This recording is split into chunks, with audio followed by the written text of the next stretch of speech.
ఏ విధంగా ఈరోజు రేవంత్ రెడ్డి గారు ఏంటంటే ఆ రోజున ఏంటిది రైతుల దగ్గరికి పోయి నేనున్నాను, ఆ ప్రభుత్వం చెయ్యదు, నేను చేస్తాను, నాకు ఓట్లే అని చెప్పేసి రైతులను మోసం చేశాడు. ఈరోజు ఏ విధంగా చేస్తున్నాడంటే అన్నం కాదు రేవంత్ రెడ్డి తినేది, మన్ను తింటున్న రేవంత్ రెడ్డి అని చెప్పాలా. ఎందుకంటే మొత్తం ఎక్కడక్కడ అంతకుముందు వచ్చేసి కబ్జాలు ఏ విధంగా చేసుకుంటూ ఉన్నారో ఆ విధంగా కబ్జాలు ఎలాగో చేస్తాడు ఈయనకు తెలుసు కాబట్టి ఆ మాఫియా అనేది దీంట్లోకి వచ్చి చేద్దాము, మొత్తం ఏంటి ధైర్యంగా ఇంకా మొత్తం లాక్కోవచ్చు కదా ఒక పవర్ ఉంటే అన్నట్టుగా ఈ విధంగా ఈ రోజున తెలంగాణలో ఎక్కడికక్కడ ఏంటిది అక్కడ ఫ్యూచర్ సిటీ చేస్తాడంట. అసలు ఉన్న సిటీనే నీకు బాగుపరచడానికి నీ శాత కావట్లేదా? ఎందుకయ్యా నువ్వు ఏం చేస్తున్నావు నాకు అర్థం కాదు. ఎంతసేపు జనాల సొమ్ము తినడానికి తప్ప నువ్వు సంపాదించుకోవడానికి నీ శాత కావట్లే. అన్యాయంగా ప్రజలను వచ్చేసి దోచుకొని తినడానికే ఈ రోజు వచ్చేసి నువ్వు గద్దెక్కినావు అని చెప్పేసి ఖచ్చితంగా మేము ఆమ్ ఆద్మీ పార్టీ నుంచి మేము చెప్తూనే ఉన్నా 100%. నువ్వు రేపు పొద్దున వచ్చేసి ఏది మేస్త్రి గుంపు మేస్త్రిగా వచ్చిందంటే ఖచ్చితంగా ఈ గుంపు మేస్త్రి ఎక్కడెక్కడ వచ్చేసి మనం సంపాదన కొల్లగొట్టుకోవాలి, ఎక్కడెక్కడ మిగిలించుకోవాలి అన్నట్టు. అంతకుముందు వచ్చేసి నువ్వు కబ్జాలు ఏ విధంగా చేస్తున్నావు అందరికీ తెలుసు. ల్యాండ్ మాఫియా అంటే ఏంటిది అంటే ఓన్లీ రేవంత్ రెడ్డి అనేది అందరికీ తెలిసిన విషయం. ఓటుకు నోటు కేసు కూడా తెలుసు. ఈ రోజున వచ్చేసి తెలంగాణలో అసలుకి ఉద్యమానికి సంబంధం లేని నువ్వు ఈ రోజున తెలంగాణ ప్రజలకు ఏంటిది నేనున్నా అని చెప్పి ధైర్యం ఇచ్చి ఈ రోజు మొత్తానికి తెలంగాణ ప్రజల సొమ్మును వాళ్ళ అంటే ఆస్తులను కొల్లగొట్టడానికి మాత్రమే ఈ రోజు వచ్చేసి ఈయన గద్దెక్కాడు తప్ప వేరే ఏమి లేదు. అన్నం తినట్లేదు, రోజు ఒకటే చెప్తున్నాను, అన్నం అయితే తినట్లేదు. ఒక్క రోజు అన్నం తినేటప్పుడు ఆలోచించి నేను ఏం తింటున్నారా అని చెప్పేసి ఆలోచిస్తే నీకు అర్థమవుతుంది. ఈ రోజున మనం రైతన్నలకు వచ్చేసి అన్నం లేకపోతే మనం బతకలేము. ఆ బతుకు తెరువే లేకుండా ఈ రోజు తెలంగాణలో మొత్తానికి రైతులను చంపాలి, రైతు భూములను వచ్చేసి నాశనం చేసి, ఎందుకంటే వాళ్ళ భూమి లేకపోతే వాళ్ళు చావడానికే సిద్ధమవుతారు, వాళ్ళు అంత త్యాగానికి కూడా సిద్ధమవుతారు. సో వాళ్ళ దగ్గర నుంచి నువ్వు గుంజుకుంటున్నావు అంటే ఈ రోజున నువ్వు దేనికి రేపు పొద్దున మన అటు సైడ్ చూసుకుంటే బీజేపీ ప్రభుత్వం మొత్తం కొండల్ని గిండల్ని వాళ్ళు తింటున్నారు. ఈయన వచ్చేసి ఇక్కడ వచ్చేసి తెలంగాణ భూములన్నీ మొత్తం ఆక్రమించుకుంటున్నాడు. మరి ఆ ప్రభుత్వం వచ్చినప్పుడు దాంట్లో ఉండి కూడా మరి ఏంటి ఇద్దరు కలిసి చేసారు. చాలా మంది వచ్చేసి దాంట్లో కూడా మేము చేసినాం కానీ ఇప్పుడు మేము దొంగలం కాదు అంటారు కొంతమంది. సో ఆ విధంగా చూసుకుంటే ఈ ప్రభుత్వాలు దయచేసి ప్రజలను ఒక్కటే కోరుతున్నా, మన సొమ్మును మన ట్యాక్సులను మన కోసం పెట్టేవాళ్ళు, మన రైతు భూములను మన రైతులను కాపాడేవాళ్ళకు మీరు ఓట్లు వేయాలని చెప్పేసి కోరుతున్నాను.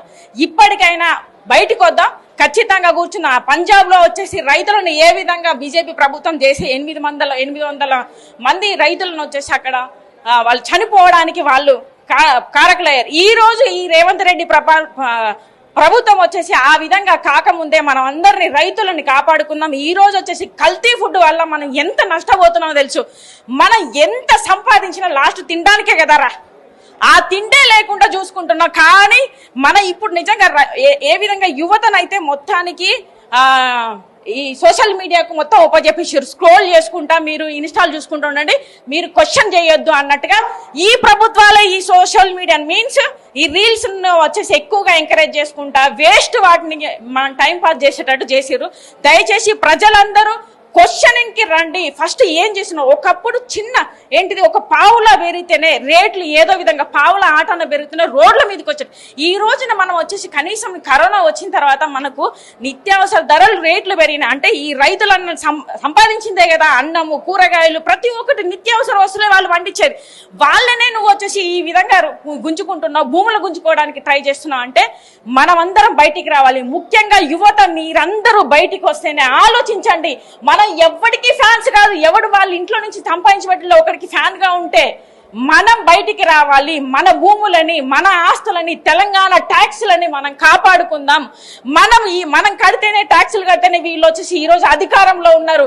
ఈ అధికార దాహం పట్టిన వీళ్ళందరినీ మనం గద్దె దింపే వరకు పోరాడాలని చెప్పేసి కోరుతున్నారు. ఇప్పుడు వీళ్ళు ఏమంటున్నారంటే మేము ఫ్యూచర్ సిటీ కడుతున్నాం, ఫ్యూచర్ సిటీ కట్టడానికి అందరూ మద్దతు తెలుపుతున్నారు రైతులు. కావాలని కొంతమంది ఇట్లా చేస్తున్నారు. మెయిన్గా ఎవరైతే ప్రతిపక్షాల నాయకులు ఇప్పుడిప్పుడే పార్టీలు పెట్టిన వాళ్ళంతా కూడా వీళ్ళని రెచ్చగొడుతున్నారంటూ కూడా చాలా మంది కాంగ్రెస్ నాయకులు మాట్లాడుతున్నారు. ఎట్లా చూస్తారు? ఇప్పుడు ఫ్యూచర్ సిటీ ఎవరికి ఉన్న సిటీలో ఏంటిది రైతులకు అన్నం పండించడానికి వాళ్ళకు వచ్చేసి యూరియా లేకుండా చేసినావు. యువతకు జాబులు ఇస్తా అన్నావు, జాబులు లేకుండా చేసినావు. నువ్వు 6 గ్యారంటీలు అన్నావు, 6 గ్యారంటీ ఏ గ్యారంటీ నెరవేర్చినావు? ఒక్క గ్యారంటీ కూడా నెరవేర్చలేదు. ఈ రోజున మళ్ళా ఏంటిది రైతు బంధు అంటివి, అది లేదా? 420 హామీలు అంటివి, అది లేదా? కష్టపడి సంపాదించుకొని ఒక ఇల్లు కట్టుకుంటే కనీసం ఏదో ఒకటి గడ్డో గరికో తిని ఉందాం రాని ఇల్లు కొనుక్కుని వాళ్ళని కూలగొట్టుకుంటే ఈ రోజు అంటే మొన్న ఏంటిది నాగార్జున ఇల్లునే కూలగొట్టిన మాయ ఎంత అని చెప్పేసి ఈ ప్రభుత్వాలు వీళ్ళు భయపడాలి కదా. కొంతమంది చిన్న చిన్న వాళ్ళను ఒక పెద్దవాడిని కూలగొట్టేసి ఈ రోజు వచ్చేసి మరి ఇదే ఏంటి కాంగ్రెస్ ప్రభుత్వంలో ఉన్న వాళ్ళ ఇల్లులందరూ కబ్జాలలో లేదా? తిరుపతి రెడ్డిది లేదా? హైడ్రాల లేదా? వీళ్ళందరినీ ఎందుకు కూలగొట్టట్లేదు?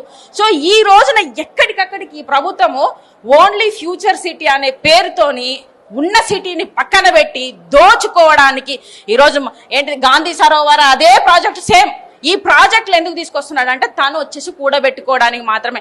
పచ్చగా ఉన్న ఏదైనా ఉన్నది అంటే మన తెలంగాణలో ఈ కాంగ్రెస్ లో పాలనలో ఉన్న ప్రభుత్వాలలో తెలంగాణ మాత్రమే పచ్చగా ఉంది కాబట్టి అందుకే ఇక్కడి నుంచి 1000 కోట్లు తీసుకుపోయి కేరళలో ఇచ్చిండు. అందరికి తెలుసు పుట్నాలు అమ్మినట్టు అంట. కనీసం మనకి తినడానికి తిండి లేదంటే పుట్నాల బాబత్ అని మాట్లాడతాడు. అంటే పుట్నాలు అంటే పుట్నాలకు వచ్చినంత కాదు 1000 కోట్లు అంటాడు. అంత ఈజీగా ఉందా? మరి ఈ ప్రభుత్వం ఏం చేయడానికి, ప్రజలను ఏం చేయడానికి? ఊరికే వీళ్ళు మాయ మాటలు చెప్పుకుంటా ఫ్యూచర్ సిటీ అనుకుంటా ఉన్న సిటీని వచ్చేసి మొత్తం ఆగం చేసుకుంటా ఈయన మొత్తం తెలంగాణ భూములకు ఏంటిది దాని మీద కన్ను పడింది. అందుకే ఈ రోజు వచ్చేసి తను ఆ కబ్జాదారుడుగా నేను ఉండాలి మొత్తం. ఎందుకంటే అంతకుముందు ప్రభుత్వం ఉన్నప్పుడు కొంతమందితో కలిసి ఎక్కడెక్కడ కబ్జా ఎక్కడెక్కడ ల్యాండ్లు ఉన్నాయని చెప్పేసి ధరణి దాంట్లో కుమ్మక్కయ్యే చేసిన వాళ్ళు ఉన్నారు. సో దాంట్లో ఈ రోజున చూసుకుంటే మేము అప్పుడు దొంగలేం కానీ ఇప్పుడు దొంగతనం చేయము అని కొంతమంది వస్తారు. కానీ ఆ దొంగ బ్యాచ్లను నమ్మొద్దు. ప్రజలు ముఖ్యంగా మన రైతన్నలను కాపాడుకుంటేనే మనం రోజు అన్నం తిని బతకగలుగుతాం. ముఖ్యంగా ఈ రైతులకు సపోర్ట్ చేయాలి. శ్రీశైలంలో ఇప్పుడు ఏదైతే వచ్చేసి వీళ్ళు రంగారెడ్డి డిస్టిక్ మొన్న కూడా మాట్లాడండి. రంగారెడ్డి డిస్టిక్ లో ఉన్న ల్యాండ్ల కంటే అక్కడ పిల్లనియాలంటే ఒక ఎకరం ఉంటే చాలు పిల్లనియొచ్చు. అంటే జనాలకు ఏం చెప్తున్నారంటే నేను అక్కడ రంగారెడ్డిలో ఉన్న ల్యాండ్లన్నీ ఇంకా గుంజుకోబోతున్నా, మీరందరూ రెడీగా ఉండండి అనే టైప్ లో చెప్తున్నాడు. ఇంటిస్తున్నాడు.